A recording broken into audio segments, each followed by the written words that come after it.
So today we're going to be looking at Israel in the East.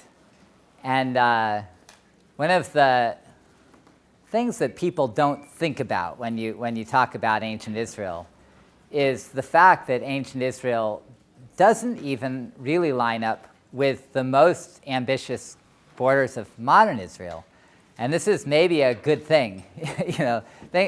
Life is complicated enough over there without combat between Israel and Jordan over territory that probably belonged to something called Israel in a time gone by, and it's now part of modern Jordan. So nevertheless, from the point of view of understanding ancient Israel, then having a look at ancient Jordan ends up being extremely important, especially in a way because it's not something people really think about. If you know the Bible well, it's probably crossed your mind that there's something called Gilead that's over there on the other side, and that there are 3 tribes that are over there on the other side. But we all know it's not part of the promised land. So this is where we're headed. The primary text for today will be a combination of the biblical story of a war between Moab and Israel in 2 Kings 3. That was one of the things you were supposed to read. And also then an independent text by the very king of Moab, who is mentioned in 2 Kings 3, a guy named Mesha, who I also showed you left us this monument. That if you read Rutledge, anybody managed to read Rutledge? Do you remember what happened to the monument? No? It's on the first page of Rutledge. It was yeah. Yeah, they broke it apart. Good for you. They broke it apart. On purpose, right? Apparently, it became a sort of pawn in a political struggle, and one party that got a hold of it felt like it was going to serve the interests of the people who found it or whoever sponsored that. And so they broke it up into pieces. Somebody had seen it before they broke it up. And so they had taken sort of like plaster cast impressions of the whole thing while it was whole. And then they managed to find a lot of the pieces of it after it had been broken up. And they glued it back together. But a certain amount was lost anyway, especially at the bottom. And so when you get to this text and you wonder, why is this text broken? Well, it was broken in modern times and has this very strange history. It's unlike any other non-biblical piece of writing out there. It's the kind of text that you could almost imagine that somebody like King Omri or Ahab or one of the early kings of Judah actually could have created. And this is sort of inscription that could almost be Israelite. We don't have anything like it from Israel. But the fact that we have one royal inscription from the kingdom right next door is just nothing like it. So this is where we'll end up. Now, I had a couple of questions to get you started, but let me stall slightly also one other way. So I've been meeting with a number of students about the second paper, which is due on Wednesday, right, a week from today. And I have a whole lineup of students for this afternoon after. But do you have any questions about how to do that? At least based on the conversations I've had so far, then I guess the thing that I would emphasize is that, remember, there are 2 primary articles, and then there's a kind of conversation that I'm treating as a sort of sidebar that's under this heading called a forum in Near Eastern archaeology. And so I only want you to, in terms of the 2 larger articles, I want you to be accountable to show that you understand the contents of those, right? To show that you understand what the evidence is that's presented and the basic argument that underlies that, right? And also think about how those relate to each other, because of course they're not 2 random articles, even random on the same subject, but Finkelstein is responding to Faust and trying to explain why Faust is wrong. So you have to be careful with that kind of comparison, right? Because on one hand, they relate to the same subject, so you could kind of get ahead of yourself and think, oh, well, they're talking about the same thing because they're arguing, right? But of course, if you've ever had an argument, that's sometimes not true. right? You're saying one thing, and somebody else is arguing against you, thinking you're saying something you didn't mean, or picking up on one thing you said, which wasn't your main point, right? And this happens among scholars, too, or between scholars as well. So with Faust and Finkelstein, I want you to show that you understand not only what transpires between them and where they share common ground in the sense of at least talking about the same thing, and where they're talking about something different, and they're trying to make a different case, for not just in disagreement with each other, but not exactly talking about the same thing, the way you would argue, right? So be aware of that. But the core of the content of the paper has got to be built around that. And then the other three forum pieces you can feed in when you want to give a sense of the, somebody who agrees with so-and-so, somebody who observes another aspect of some issue that hadn't come up in the others. You decide where it's important. But what's extremely important for the shape of the paper is that you realize that you only have to really account for those two, and don't take the extra time trying to account for the other three in the same way, or 3 or 4 or whatever in the same way, because that'll be space that I wanted you to spend on Faust and Finkelstein most directly. Yeah? I'm sorry, just if you were to break it down to percentages of how much the paper goes into what you just explained, as opposed to how much the paper is our own personal views of what we Right. This is tough, but it's a good question. I mean, so in terms of percentages, how much is the, kind of showing what you see and what you get out of these versus your own opinion? I mean, so this is a dangerous question. Like, I wouldn't, if you think of it as being anything less than 80 or 90% what's in this stuff, then your paper is in danger of being gutless, right? Of not having any, thank you. It's in danger of not having any evidence, not having facts. And we want to see you really dig into the stuff that's there.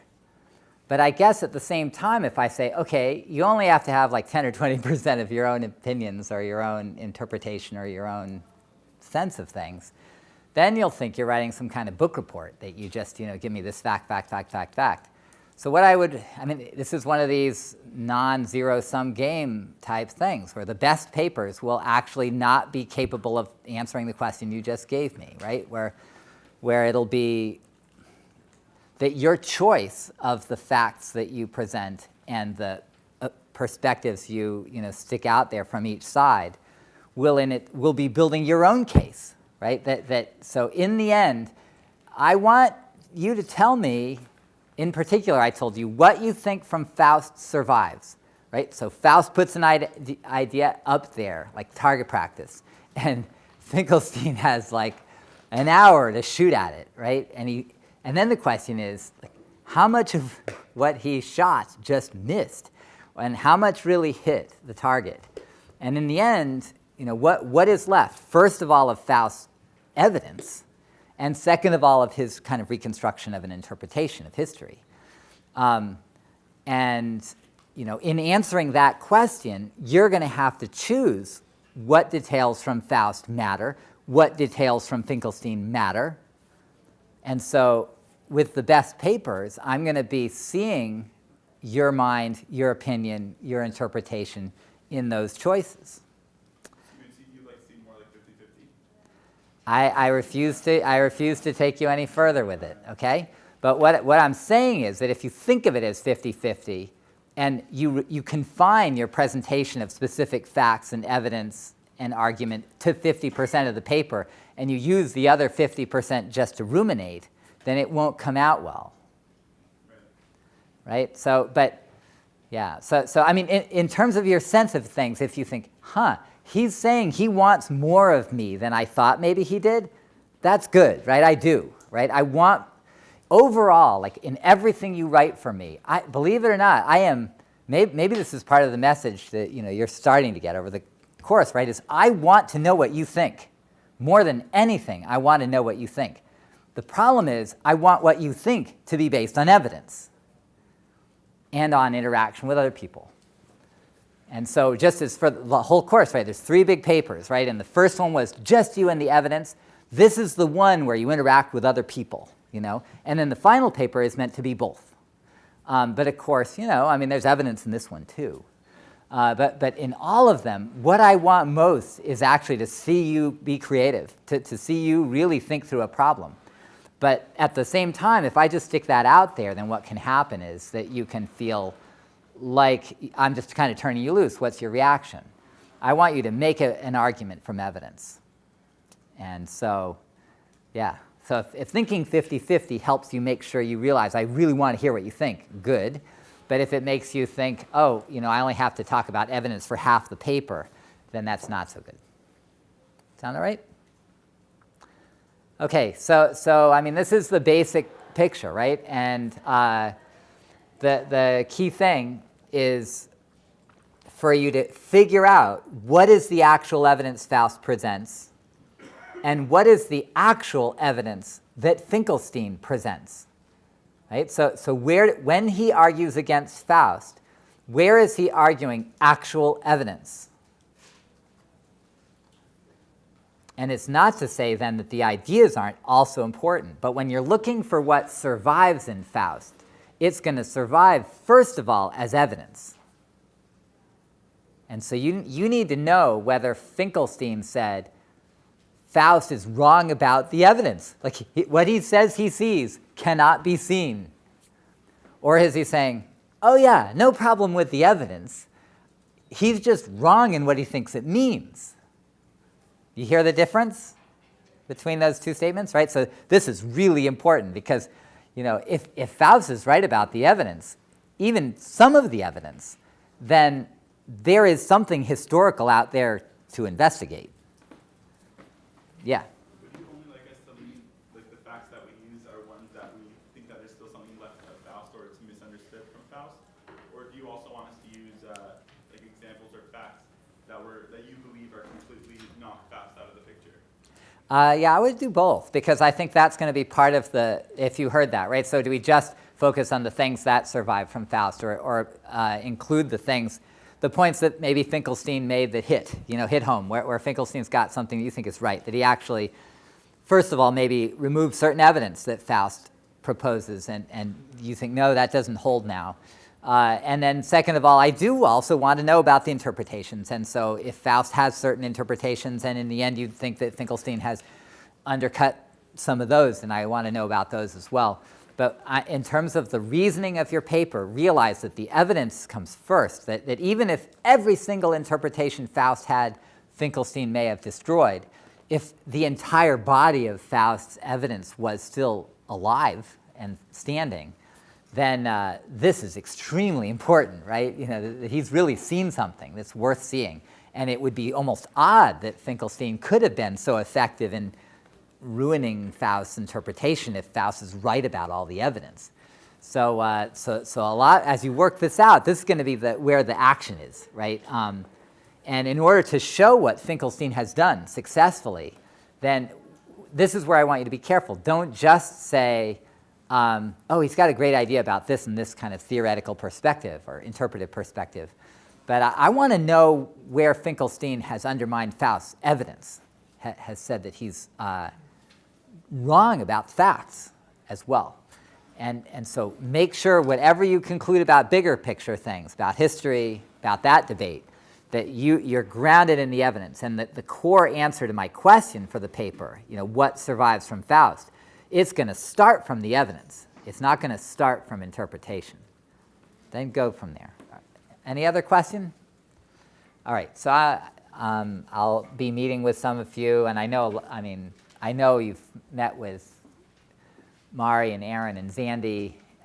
Take advantage of us for getting help. Now, having taken a little bit of time to talk about the paper, I'm going to skip over a chunk of my sort of lead-in for today's class and go straight to talking about the class's goal. But I'll tell you what I was going to ask. We'll get to the evidence. I was going to start by asking whether Israel is unique, and if so, how. And at least for me, when I was going to start here just because, again, I mean, Israel is the people of the Bible, and no matter what your background, no matter whether you believe anything about it, so the sense of ancient Israel, at least is that it presents itself as unique, right? That it's different from the other countries around. And if I asked how, I mean, at some level, it's connected to religion, right? We worship one God, nobody else does, or we worship a particular God that's not the God other people worship, or whatever. And then you can end up having the sense that the Bible is making a case for a larger cultural distinctness, right? That it's not just religious, but that Israel was just a different sort of people in the way it lived in a lot of ways. And one of the things I think you'll realize as you go through this class is that it seems pretty clear that ancient Israel shared a lot with its neighbors, culturally, and even in some ways religiously. And so Israel's distinctness, its difference, it lies in certain key traits so far as they existed. I mean, certainly as the Bible presents it, it lies in certain very key traits that do have to do with religion, absolutely, especially. But that leave a lot of the other kind of cultural matrix in place. Today, by looking at this Moab-Israel war and the evidence for it, we're going to have some of that uniqueness issue put in our faces. So how is Israel like and not like its neighbors? How does it stand out or blend in with the neighborhood? And this ends up being especially a vivid issue when we look at Israel in the east, when the part of Israel that would have been right next door to Moab, over in modern Jordan. The one other issue I was going to put out there has to do with what defines insiders versus outsiders here. Because in a way, when we're studying ancient Israel's east, we're talking about outsiders. We're talking about the people who were the last ones on your ancient list of who's an Israelite. And that's just in terms of doing a class on ancient Israel and getting a feel for these people and for their time, their place, what it was like to be an Israelite. I mean, you could be looking at ancient Jerusalem and think, who's the underclass, or who are the outsiders, or the, foreign visitors on green cards, or, the slaves, or the women versus men, or I mean, all the different ways in which you can think about who's inside or outside. But if you think about the United States, in some ways, one category is just geographical. And if you remember even our first day when I asked you where you're from and to describe your town, there was right away a kind of difference between people who even themselves felt a little bit more. They come from some place that's outside, right? It's not at the center. It's not what everybody thinks of as the center. And that could either be because it was a small town, or because it's just the upper Midwest, or South Dakota, or some place that's more regionally not the center. And it's interesting to think about what that would be for the United States, like what's geographically just not the center here. And has that changed? And how's it changed? And why has it changed? And I suppose one of the questions then, as we look at an outside area for ancient Israel, is whether that's changed. Like when we read the Bible's account of it, was it as outside back in ancient Israel as it feels in the Bible that it is now? And, well, I don't know. It's a serious question that we can't entirely answer. But given that as the backdrop, not having the conversation, just putting it out there, here's my goal for the day. All right? So my goal is to reorient your sense of Israel's ancient space to include part of modern Jordan, and to consider the implications. I'll repeat it. To reorient your sense of Israel's ancient space to include part of modern Jordan, and to consider the implications. Okay? So we're going to, the large part of the class, I'll try to get to this in the next, I don't know, we'll see if I can, in 10 minutes or something, spend the rest of the class looking at these two texts that I told you about and getting your feedback. But as a kind of a baseline, I wanted to put a couple of things out there. First of all, I have the question, where is the real Israel? And when I say where is the real Israel, I'm starting with a biblical portrayal of real Israel. And then I wanted to qualify that by saying that the East is twice excluded from the Bible's Israel. And I'll explain what I mean by that. That it's excluded twice over from being normal Israel. It's 2 times an outsider. So if I go back then to where is the real Israel? And this is where I had a couple of these texts. Thanks. So first of all is the notion of a promised land. Ever heard that phrase? So do you have Genesis 13 would be the first. Do you know what I mean by a promised land? Bible's promised land? Maybe this is obvious. What's the promised land? Yeah. It's the part of the story that there's a covenant between Abraham and God that if they keep the laws of this Bible, then they'll Yeah. come into this land. Okay, that's interesting. It's partly interesting because you blended Abraham and Genesis a little bit with the Moses stuff to follow, kind of unconsciously with the keeping the laws part. But for sure, you're right. I mean, so it goes back to these ancestors presented in Genesis. Abraham's the first one. In fact, I provided a passage here that'll have it. And the idea is that God's going to give them this place. And then later, if they keep the laws, it says in the parts of later books of Moses that they'll get to go in and keep it. It'll be their land. And so what's interesting is, like, what is this place then?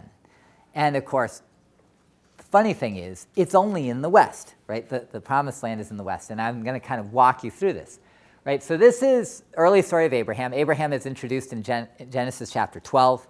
It says that he's living up in a place called Haran, which is in northern Syria. Actually, it's in modern Turkey even, but just over the border of Syria. And so he's living up there, and God says, go to this place. I've got it all picked out.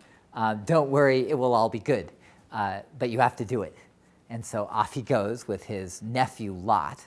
And funny thing, though, is that after they've been out and about for a while, and they go back and forth over the land, but it says in verse 3, he journeyed on by stages from the Negev, which is way down in the south, as far as Bethel, which is more in the middle, up in the high country in the middle, but in the west, right? We're talking modern Israel. It's a little bit north of Jerusalem, to the place where his tent had been at the beginning, between Bethel and Ai. He'd been there before. So then verse 5, now Lot, who went with Abraham, had also flocks and herds and tents. So they had all these flocks, right? It portrays them as shepherds. We had that conversation before too. But they argue. There's too many of them. They fight over where the best grazing is. And so Abraham in verse 8 says, let there be no strife between you and me, for we're kindred. Is not the whole land before you? You choose, right? You get what you want. So don't bring the map up yet, but I have a map of it. Mari, thanks, Mari. We have a map that has the sort of whole picture. But between the east and west, between Jordan and Israel now, is a deep, deep valley. We talked about this as being just the lowest dry land in the world, where the Dead Sea now is. But what runs into the Dead Sea from the north is called the Jordan River. And so even though it's not a very big river, it's just whatever water happens to run in the bottom of this incredibly deep, geologically formed, I was going to call it a ravine, but I mean, it's a rift valley. That's what you've got in the Jordan River. And so Lot figures, well, the valley's great. It's easier to deal with the flatlands than up here in the hills, and he chooses the flatlands. A lot of other people had chosen the flatlands, especially the wonderful people of 2 cities called Sodom and Gomorrah. And if you've ever heard of those places, it's not because they're still around. they had a bad time with God at a certain point later in Genesis and got wiped out by fire from heaven. So in a way, Lot made a bad choice. I think I'll go live in Sodom. So meanwhile, though, if you look at verse 14, the Lord said to Abram, who's a short version of his name before it gets extended a little later, after Lot had separated from him, raise your eyes now and look from the place where you are, northward and southward, eastward and westward. For all the land that you see I will give to you and to your offspring forever. I will make your offspring like the dust of the earth, so that if one can count the dust of the earth, your offspring can also be counted. Rise up and walk through the length and breadth of the land, for I will give it to you. It's a little bit ambiguous what you can see from Bethel, but with Bethel as a center, it's pretty much the west that seems to be described, right? I mean, so you look over to the horizon down to the valley, which is pretty far away down to the east, toward the sea on the west, Mediterranean Sea, and then north and south as far as you can see in what's now Israel, and that's it, right? This is what Abraham's going to get. So we go to the next text, which is this one from Numbers. Now, a lot has happened. Family of Abraham, Isaac, Jacob, they end up going into Egypt. Eventually they come out of Egypt, famous story with the Red Sea getting split and all this. But at some point they're wandering around. They've gone out and found this mountain where God gives a lot of orders. And then they get ready to leave and go into the land finally that God's going to give. So it's taken a while. It's the book of Numbers. But at last, and in fact, this is really the moment when God's about to pay up, right? After all this time, he's going to give them the land. And so what he arranges is that the Israelites would send these spies, right? The Lord said to Moses, send men to spy out the land of Canaan. It's as if he wants to make sure they know what a good deal they have before they actually do it. And, maybe to get a sense of military strategy before they start, but certainly he doesn't mean to discourage them. Only problem is that when they actually go, they get really discouraged because they think the inhabitants are so big and strong that they want to give up, and then God gets mad at them. But I didn't really choose the passage for this. I chose it for the actual land. So if you get to here, you get through the list of all the people who are going to go. And it says then, Moses sent them to spy out the land. So he says, go up there into the Negev, so from Egypt or from the wilderness down there. The Negev, I said, is the south. That's the closest thing. And then it says, go up into the hill country. So it's just be straight up the hills up toward Bethel, Jerusalem and Bethel. See what the land is like, whether the people who live in it are strong or weak, and so on. What they're supposed to find out is that it's rich and good, and they should, take advantage. And so then they get up to here at the end. So they went up and spied out the land from the wilderness of Tzin, which is even south of the Negev, to Rehov near Lavo Hamat. This is all the way almost up into Syria, but it's all the west. Right? So the entire thing that's being described that they're going to explore is they start from way down in the desert, and they come up from the south into what's the very south end of modern Israel, and they just go right up the hills, to the west side of the Jordan River, and that's what they're supposed to see. Same deal as in Abraham. Okay, and then one more, Numbers 32. So they chicken out, more or less. God gets really mad at them. He says, all right, great. Why don't you wander around 40 years in the desert and see how you like that, if you don't really want to go up and take the land that I'm about to give you. So they have to wander around for 40 years. And then they finally get to keep going. And they start their invasion, but by some weird operation, they decide to invade through Jordan, not through, this is how the Bible story has it, not through the straight-up way that the spies went. After they come out of the 40 years in the wilderness, they cross over into Jordan, and they go up the east side of the Dead Sea, which is Jordan. We'll see a map in a little bit. And so along the way, it turns out that there's this whole area that's available to be conquered, and they do. So suddenly, they find themselves controlling a chunk of this land in the east. And yet, for all that that's the case, I wanted to focus on this section up here. So up here it says, now the Reubenites and Gadites, so these are two of the three groups, tribes that are over in the east, Reuben and Gad. They own a lot of cattle. They saw that the land of this Yazer and Gilead was a good place for cattle. So they say, Well, if we have found favor in your sight, verse 5, let this land be given to your servants for possession. Do not make us cross the Jordan. We want to live in the east. Like, why should we go over to the west? We like it here. But Moses said to the Gadites and to the Reubenites, shall your brothers go to war while you sit here? Look, we're not done yet. Why will you discourage the hearts of the Israelites from going over into the land that the Lord has given to them? Your fathers did this when I sent them from Kadesh Barnea to see the land when they went up to the Wadi Eshkol. This is the story I just showed you, right? They chickened out. They discouraged the hearts of the Israelites from going into the land, and then he got mad at them and made them go around 40 years in the desert. So they all had to die off. But the thing to notice here is this sense that the people of Israel who live in the east had to ask for special permission from Moses to live in the east, because the real promised land was in the west. Like, from Moses' point of view and God's point of view, they weren't there yet. Like, they were just on the doorstep waiting to cross the Jordan and go over and enter the promised land. So if this is true, right, that the promised land is in the west, all these three passages are just, some of the reflections of that, then what are Israelites doing living in the east? And of course, the Bible has an explanation, that they came up through the east and they happened to conquer this little bit of land. And these three groups decided they wanted to live there. Well, I guess so, if they have to. But of course, all the other tribes were the ones that really got to be in the promised land. But so what if we back up, and instead of thinking of this as a biblical story and the book of God and the only possible way to see things, what if you just imagine you're an Israelite living in Jordan? And the version of the story that everybody is telling is that you don't come from the promised land. Like, you're like 1/4 of the population of Israel, ancient Israel, and you don't come from the promised land. You come from outside. And your ancestors had to get a special dispensation just to be allowed to live there. Because that's the sort of story that makes you feel really good about yourself, to use modern psycho language or whatever. Is it good for your self-image?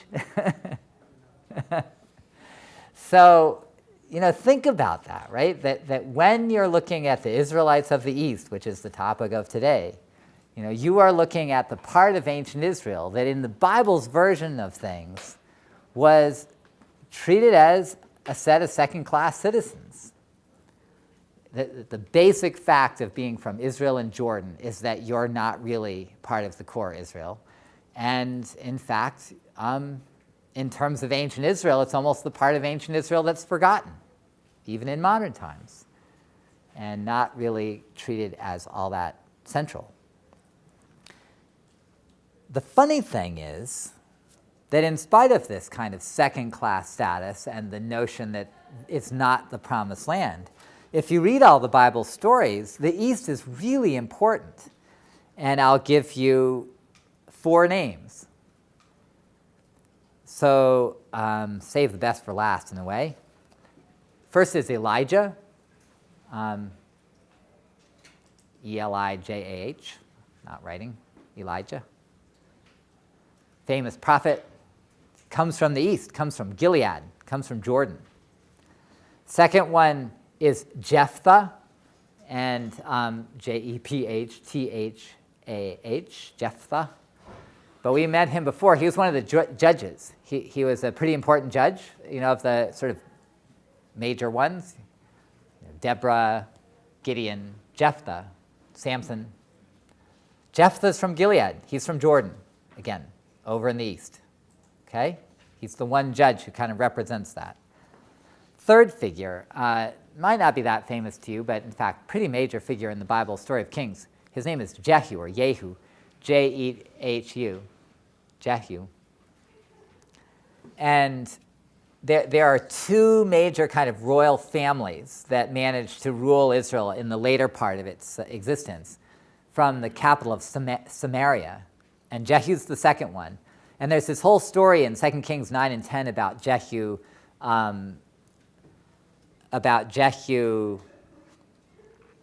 not only taking over the throne, but also getting rid of all of the worship of Baal. So he's kind of a hero of anti-Baal worship. But he's from the east.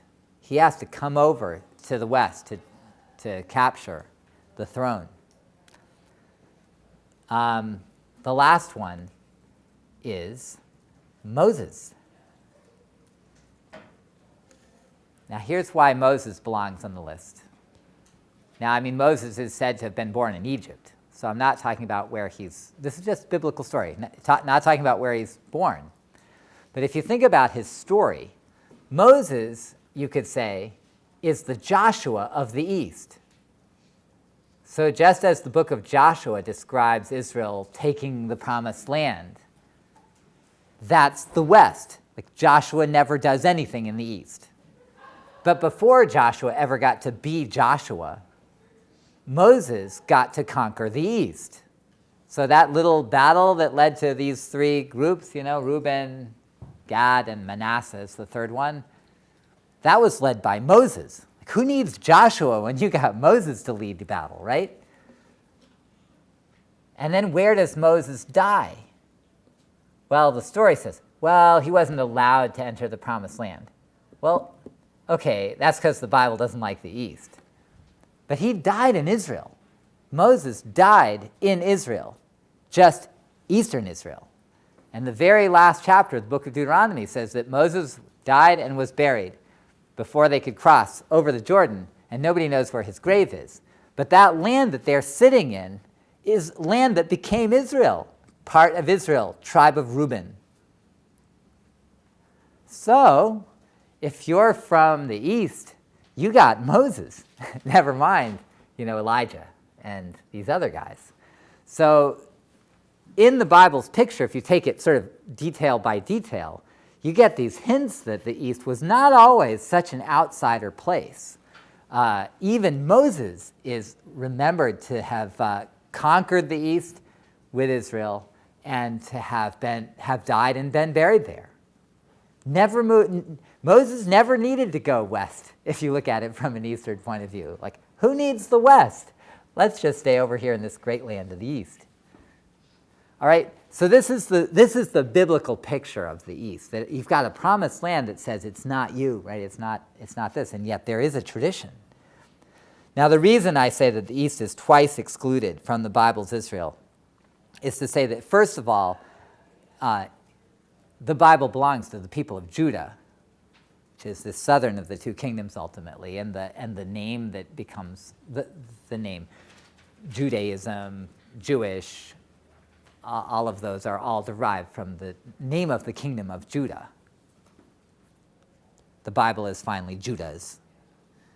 And it's a little strange that Israel is even part of it. That's a whole question. But then within Israel itself, aside from this eventual inheritance of all this stuff by the people of Judah, it's pretty clear that the West was also the center of Israel, at least in the end. And the one piece of it, I could take this various ways, but the one piece of evidence I'll give you to make my case is the kingdoms. So all of the capitals of Israel, once they had kings, were in the West, every single one. And I'll give you them. Gibeah, Gibeah, Gibeah is where Saul reigned, house of Saul. Jerusalem, don't need to spell that one, house of David. Shechem, Shechem, Shechem, or Shechem, is when we have the split and this King Jeroboam starts ruling after this thing with the house of David. Then there's a sort of obscure place called Tirzah, Tirzah. And then finally Samaria. All, I guess those were six of those capitals, 5. They're all in the West, every last one. And even when Jehu of the East comes and takes over the throne, he goes to Samaria to do it. So this is just to say, right, that the east of Israel is once out of the picture because, after all, it's Judah's Bible in the end. But then even within Israel itself, they're on the margin because the kingdom was always centered in the West. Okay? So all of that said, with the last half an hour, I guess, we'll look at a couple of texts. Now, I wanted to start with the biblical one rather than Moab. So this is 2 Kings chapter 3. And I won't read the whole thing, but I'll kind of breeze through it. So I suppose the thing to catch, so we'll really start at verse 4. This is where the story begins. That if you see at the top, right, 18th year of King Jehoshaphat of Judah, Jehoram, son of Ahab, became king over Israel in Samaria. He reigned 12 years, right? So basic characters, that's where we are. Do you remember Ahab? So Ahab, son of Omri. This, if you read about the 9th century, and this was a time when Israel was really doing well, especially Israel equals northern kingdom. They're big, they're powerful, they've excavated at Samaria, massive palaces there. It's clear just archaeologically that Omri and Ahab were major players in the area. So this is Ahab's son, Jehoram. And then it says in verse 4, this guy, King Mesha of Moab, was a sheep breeder. Like, it makes it sound like some little podunk thing. But of course, the point is that the people in the east are shepherds. So talk about pastoralism, which we talked about with Israel. Even in this somewhat later time, if you live in Jordan, this is sheep country still, big-scale sheep country. So it just says, he's a sheep breeder who used to deliver to the king of Israel 100,000 lambs and the wool of 100,000 rams. Now, when it says deliver, that's how they chose to translate, but you could say pay. So what is implied here, especially when you look at this rebellion, is that Moab is in the service of Israel, and the term that's usually used for that is that he was a vassal. You've heard that term? So V-A-S-S-A-L, vassal, which is what you'd call the sort of formal arrangement where one king is still an independent king, but has to be subordinate to another king, usually a neighbor of some kind that's stronger, more powerful. And so a vassal would have to pay a certain amount of tribute, would be the term, and I think that the JPS translation may even use the word tribute here. So you'd pay tribute. You'd also agree that if there was any information you had that affected the well-being of your more powerful neighbor, that you would make sure to hand it over, and you would be in big trouble if you didn't. And then the third thing that you'd have to do if you were a vassal is that if there was any kind of military conflict, that you would fight on the side of the person that you're serving. Okay, so you could still be your own kingdom, run your own show, but big payment, information, and fighting, military sport. Okay? So all of that's kind of built into this picture. And so then when it says, when Ahab died, the king of Moab rebelled against the king of Israel, then that's this picture, right? That's why it uses the term rebel, because the Bible's assuming this package. So King Jehoram marched out of Samaria at that time, right? That's where he's king, and mustered all Israel. So that's interesting too, right? That he has to get Israel to fight for him. He doesn't have like this big army that's paid and just sitting there, what they call a standing army. But so notice then, so he went, this sounds sort of funny. As he went, he sent word to King Jehoshaphat of Judah, the king of Moab has rebelled against me. Will you go with me to battle against Moab? He says, I will, I'm with you, my people are your people, my horses are your horses. By which way shall we march? By the way of the wilderness of Edom. So this is a southern way. So is the map easy to get at? This would be worth it. Okay, right, so Samaria, right, so Israel. Samaria is here. It's up in the high hills. Jerusalem is here. You with me? And when it says Edom is here, it's a little bit strange, because Edom would be probably a little bit, I would have pictured it being a little more. But then Moab kind of occupies this side of the other side of the Dead Sea. So what's interesting is that even though Israel's all up here, instead of attacking Moab from the north, it's portrayed as going through Judah, right? So the king of Israel is saying, I'm going to join up with you people from Judah. We're going to go through your territory, and then we're going to loop around the southern end of the Dead Sea, which is where Edom is, and attack Moab from the south. Okay, if we can go back.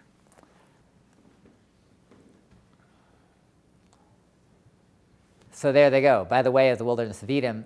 So the king of Israel, the king of Judah, and the king of Edom set out. And they make this march, it says, of 7 days. There's no water for the army, animals with them. The king of Israel said, alas, the Lord has summoned us 3 kings only to be handed over to Moab. And then Jehoshaphat says, is there no prophet of the Lord here through whom we may inquire? And so they find Elisha, who was Elijah's old kind of assistant.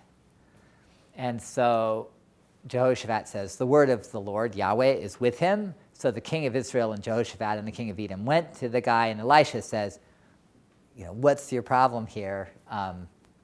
Go to your father's prophets. He said, I know you don't like prophets like me.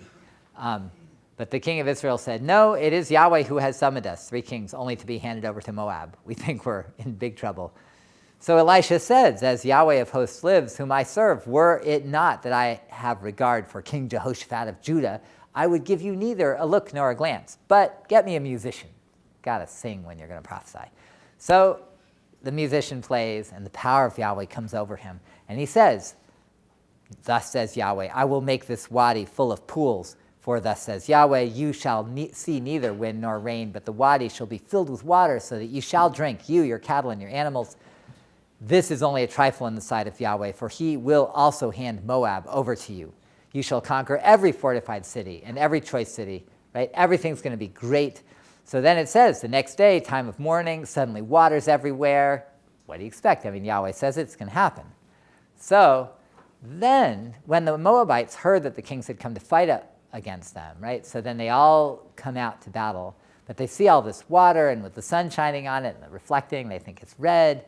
They think, oh, it's blood. The kings must have fought together. Let's go and pick up all the booty. But then it turns out, of course, they were mistaken. So when they enter the camp, the Israelites rise up. They attack the Moabites who fled before them. As they entered Moab, they continued the attack. But then something funny happens at the end. The cities they overturned.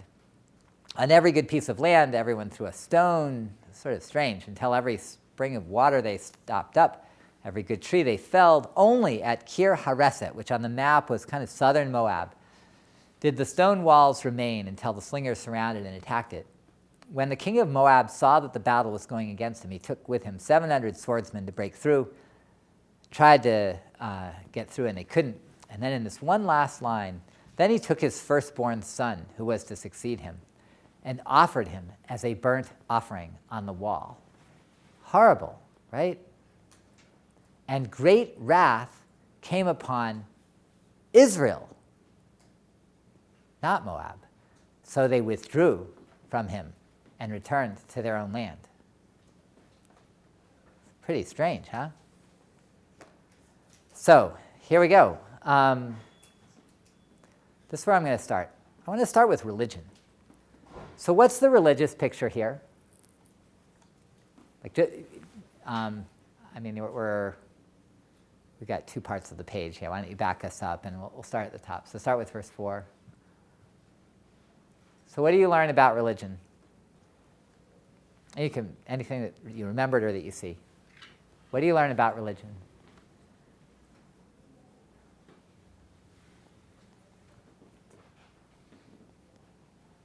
Does Israel have a God? Do they have lots of gods? Since you're not talking, I'm being really basic. Yes, they have a God? Yes. Whose name is rendered as the Lord, which I kept saying as Yahweh because that is how it's written. And the only reason for saying it out loud is to make sure you hear that it was a personal name, that Israel's God had a name. Only one God is mentioned. All right, there's a start. What does Yahweh do? What do you learn about this? What's he do? Pick a detail. Where does the name appear? Yeah, go ahead. It says that the Lord summoned 3 kings, so he's in charge of something. Yeah, actually, that's a nice angle, right? I hadn't thought about that exactly that way. But yeah, even this business that the Lord summoned 3 kings only to be defeated. Yeah, it implies that this coalition has a divine basis.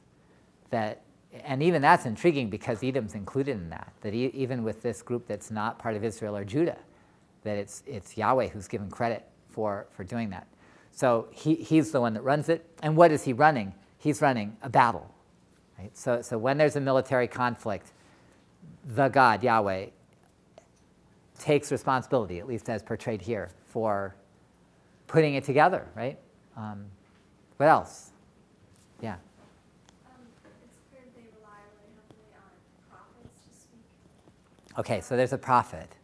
Because they also who's a prophet among us, as opposed to just calling out to God themselves. Yeah. They have to speak through someone who's a prophet to God. No, that's a good point. And interestingly, I kind of heard this in the way you put it.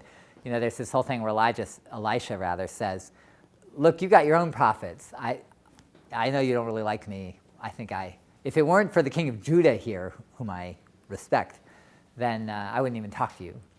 So that adds to the sense that this isn't the only one. Why would you want to contact a god? In this case, Yeah. because they realize that there's no water.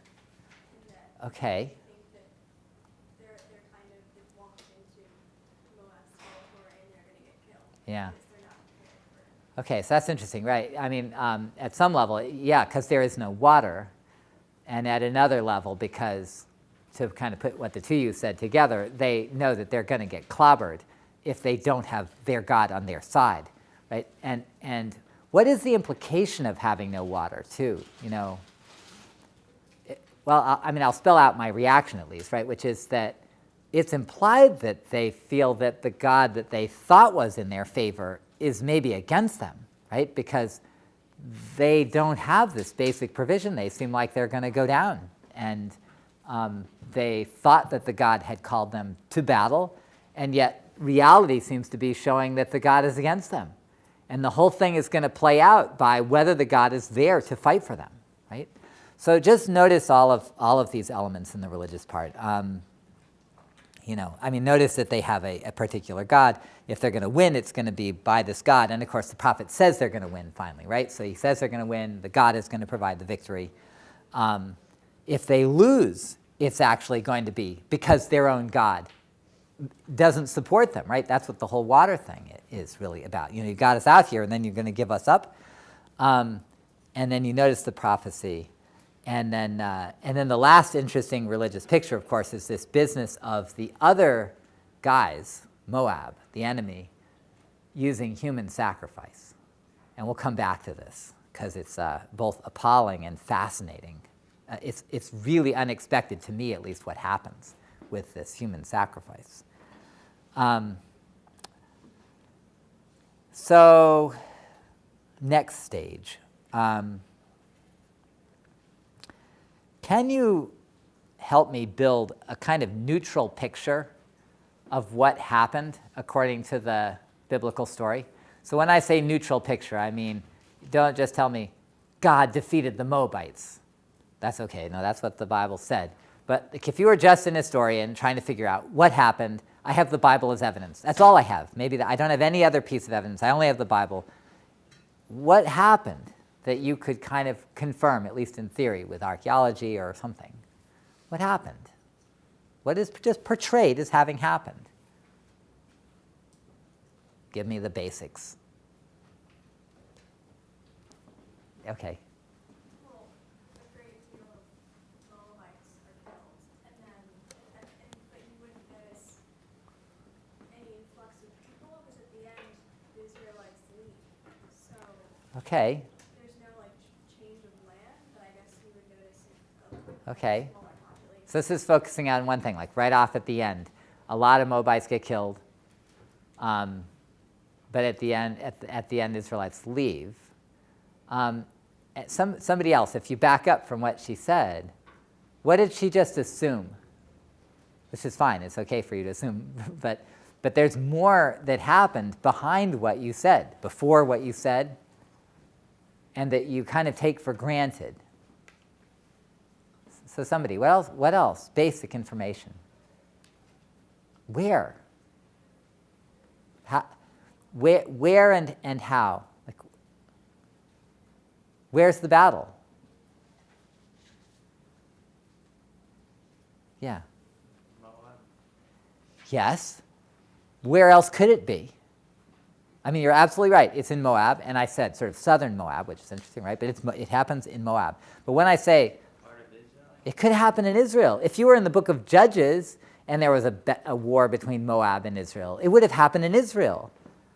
So think about that, right? That what is being portrayed is an Israelite invasion of Moab, right?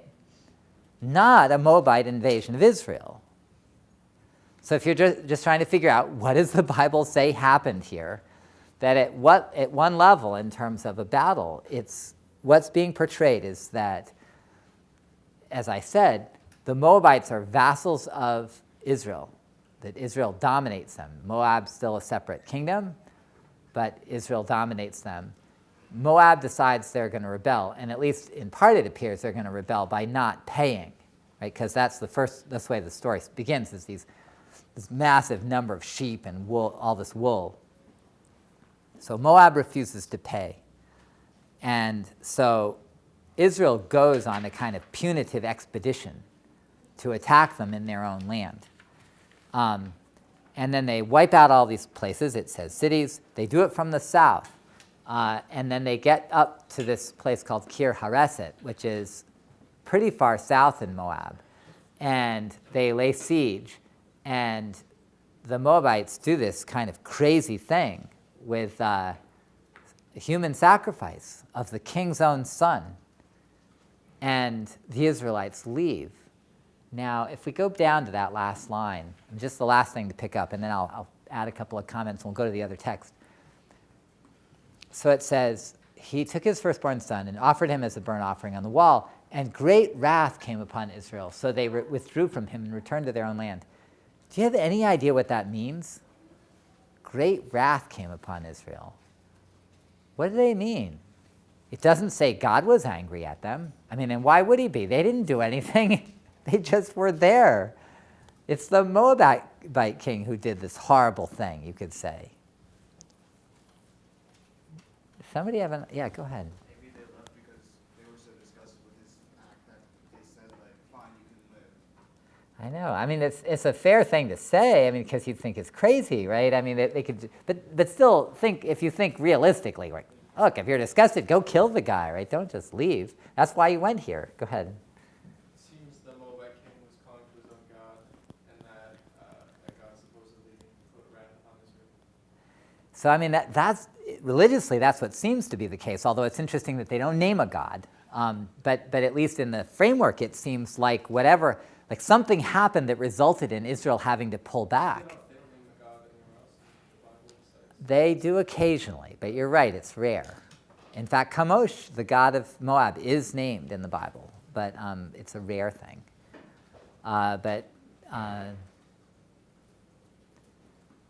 So this is maybe something that wouldn't occur to you, but in the ancient world, the hand of a god or the anger of a god was often language for describing disease. And so at least the first thing I wondered in reading that the wrath of, well, a great wrath came upon Israel, is that what seems to be portrayed is a plague, in effect. So that from just a physical point of view, Israel withdraws because suddenly there's this massive sickness. There's a version of this that's described in the late stage of the story of Sennacherib's attack on Jerusalem, when it explains why Sennacherib's army left. The huge Assyrian army left. It's not because the Israelites defeated them, but it says that, I don't know if it says an angel of the Lord or an angel of death or something came and suddenly like a massive number of Assyrians dies overnight. And it seems like something like that idea is being portrayed here, with only the implication that it was initiated by this Moabite act, which bizarrely is portrayed as successful. So that if you think, how's the Bible reading this? It's as if it's saying, well, I guess Moab's God likes human sacrifice. Seems to work. But it's quite a strange thing for the Bible to include, to imagine that could be possible. So there you have it, right? I mean, that you have this picture of this rebellion, and Israel goes to attack. Let's go to the other text.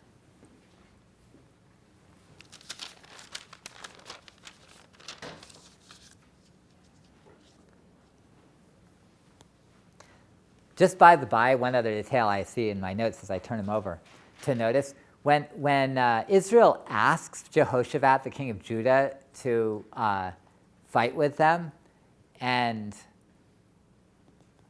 the king of Judah says, how does he go? It says something like, my army is your army, my horses are your horses, something like that.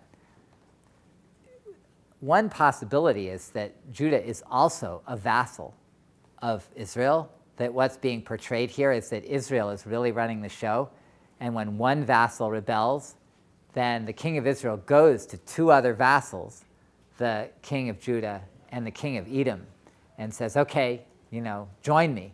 And the reason I think that is both the language that says, my horses are your horses, whatever you want will do. And also the fact that that's one of the three basic demands of vassals, right, is payment, information, and fighting, being allies in war under demand. So keep that in mind. Judah's not even going to come up here, in at least the text as it exists. So then we have this text that I talked about, right, this broken thing. It's been found for ages. The thing to notice up at the top is when it says it was found at Diban. This is a modern Arabic name in Jordan. But when you get into the actual text, he talks about being Mesha, the son of Chemoshiat, the king of Moab, the Dibonite, right? So it appears that the king has his capital at the very spot where the stone was found, which seems to have kept its ancient name into modern times. And so that gives you a sense of what the thing is. My father was king of Moab for 30 years. I was king after my father. I made this high place for Chemosh in Karcho, whatever that is, because he has delivered me from all kings, and because he has made me look down on all my enemies. Omri was king of Israel, and he oppressed Moab for many days, for Chemosh was angry with his land, and his son succeeded him. And he said, he too, I will oppress Moab. In my days did he say so. But I looked down on him and on his house, and Israel has gone to ruin. Yes, it has gone to ruin forever. And Omri had taken possession of the whole land of Medeba and lived there in his days, half the days of his son, 40 years. It doesn't have to mean that Omri himself lived there, but he had Israelites living there. But Chemosh restored it in my days, and I built Baal Meon, and I made in it a water reservoir, and I built Kiryatayim. And the men of Gad lived in the land of Atarot from ancient times, and the king of Israel built Atarot for himself. And I fought against the city, and I captured it, and I killed all the people from the city as a sacrifice for Chemosh. That's interesting, huh? And for Moab. And I brought back the fire hearth from something from there. The uncle thing is probably unlikely. And I hauled it before the face of Chemosh and Kiriot, and I made the men of Sharon live there. I brought other people in to live there. And Chemosh said to me, go take Nebo from Israel. And I went in the night, and I fought against it from the break of dawn until noon, and I took it, and I killed its whole population, 7,000 male citizens and aliens, and female citizens and aliens, and servant girls. And I had put it to the ban, which is the same, actually sacrificed them, killed them, for Ashtar Chemosh. And from there I took the vessels of Yahweh, and I hauled them before the face of Chemosh. And then he goes on, king of Israel had built Yahaz, Chemosh drove him away, he takes it, and then he goes on to talk about some rebuilding at Karcho. That's the name of the place at the beginning that seems to be some part of this Dibon, his capital. So he's built all this stuff. And then he eventually goes on to talking about more campaigns. So I don't have as much time as I'd like. Notice any differences between this? So what do you think? How does this work? I mean, play it either way. How it's like? Got Mesha, right? So Mesha, Moab, Yahweh, Israel, Omri and Ahab, right? There's no question this is the same. This is amazing historically when you think about it, right? That at least right off, you've got, this is definitely the same event, right? So 2 Kings 3, Mesha inscription talking about the same thing, right? So definitely acknowledge that. Got the same set of events, same set of characters. Now, where do they not say the same thing? Yeah. Well, in the very beginning, this one is talking about how Moab is being oppressed by the kings of Israel, which Okay. I mentioned in the other one. So it's describing as Moab's god was Chemosh, you said? Chemosh, yeah. Is angry at Omri and Omri's son because they're saying, I'm going to oppress Moab. Okay. Although it's interesting. I mean, a little bit I'll take what you said and flip it on its head, which is that the point was that, I mean, this business of Israel oppressing Moab is not said in the other one. But, of course, what is said is that Moab was a vassal to Israel and had to pay tribute. And so in that sense, at least there is the same sense that Israel was on top and Moab was underneath, and that that's related to the war.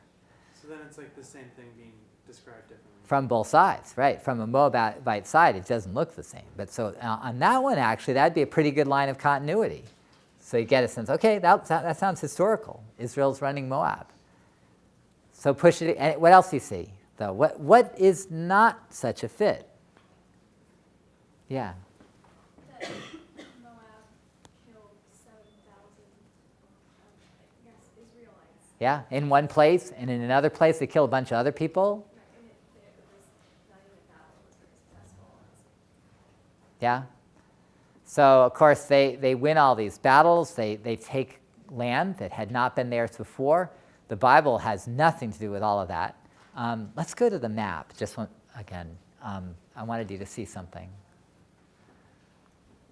So, see this here, Kir Hareset? That's where the battle in the Bible takes place. Like in the end, when it comes down to the king of Moab being Mesha, being somewhere, he's here. Now, Dibon is not on here, but it's somewhere up here, okay? So this is weird, like right off, that the capital of Mesha, as thought of by himself, and we know we got that right because it's his own text, right, is way north of what the Bible portrays as being the one central surviving city of Moab. And I had never thought of this till I just looked at it yesterday and today.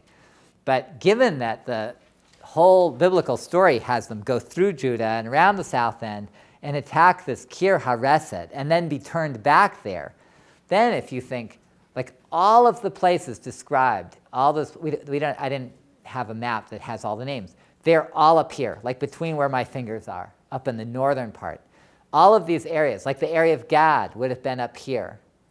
So the Moab's own version of this war focuses on the north and says, we took a lot of territory that used to belong to Israelites, and it's now ours. And what I'd never noticed is that in a weird way, the Bible story doesn't even contradict it. It just ignores it. And it takes them around the south end, and it describes this battle over this southern town, when meanwhile, according to the Mesha inscription, all the action is in the north. Like everything else is, which makes more sense. I mean, there are no Israelites down here. There's nothing to fight over in terms of Israelite territory down here. All the Israelites are up here, and that's what the Mesha inscription is occupied with. And they say that it was a big-time success, and that Mesha was able to take all sorts of new land. Now, if you put all that together, then one thing to notice is that if I say, well, where's the battle? Well, it's in Moab, all right. But number one, it's not Israel coming to punish them. It's Moab itself initiating in order to attack Israelite territory. But it's Israelite territory in the east. So, I was going to take a little bit of time to look at the religion, you should notice how many similarities there are. The Moabites have one God, Kamosh. The Moabites expect that God to fight for them. When they are losing to Israel, they figure our own God must be mad at us, right? And this thing about wiping out the enemies, that's the same as Israel. It's what they do when they enter the promised land. They kill off all the enemies. They even use the same language. One of the things I want you to see from this is to what extent Israel and Moab are really like each other. They even share territory almost, which kind of goes back and forth between them. When Omri and Ahab are in power, then this area up here belongs to Israel. But then when Mesha comes into power, he takes over part of it for Moab. So he mentions these men of Gad. Did you catch that? Gad is one of those 3 tribes that the Bible said lived over there. So here's a confirmation of that, right? That the people of Gad live over there. But it says the people of Gad lived there from of old, and he doesn't say he killed them. So from Mesha's point of view, the people of Gad are now part of Moab. So when you're over there in eastern Israel, whether you're part of Israel or whether you're part of Moab, seems at some point to have been a question of who you were aligned with. And so I didn't get a chance to talk about Bruce Rutledge's article, but the thing to notice about it was that he says that it may be that Moab as a real state, a kingdom, only came into existence with Mesha, and he's kind of making a case for it with this text. See, I have now unified Moab under my rule. And whether or not he's right, what he's portraying is something like what the Bible portrays for Israel, which is that you have a batch of kind of separate people who end up unifying themselves under a king. And so if you imagine that, you have these separate people, you could have people who belong to Moab at one point and belong to Israel at another point, depending on who's in power. So I want you to notice both that kind of fuzziness of what's going on over there in the east, in the similarity to Moab, in the back and forth exchange, the sort of tribal people who might be aligned one way or the other way. And then also to realize that once you start talking religion or once you start talking identities, that they are awfully alike over there, these people in the east of Israel. And this is a way to expand your sense of what Israel was, to start thinking about Israel as incorporating these eastern people.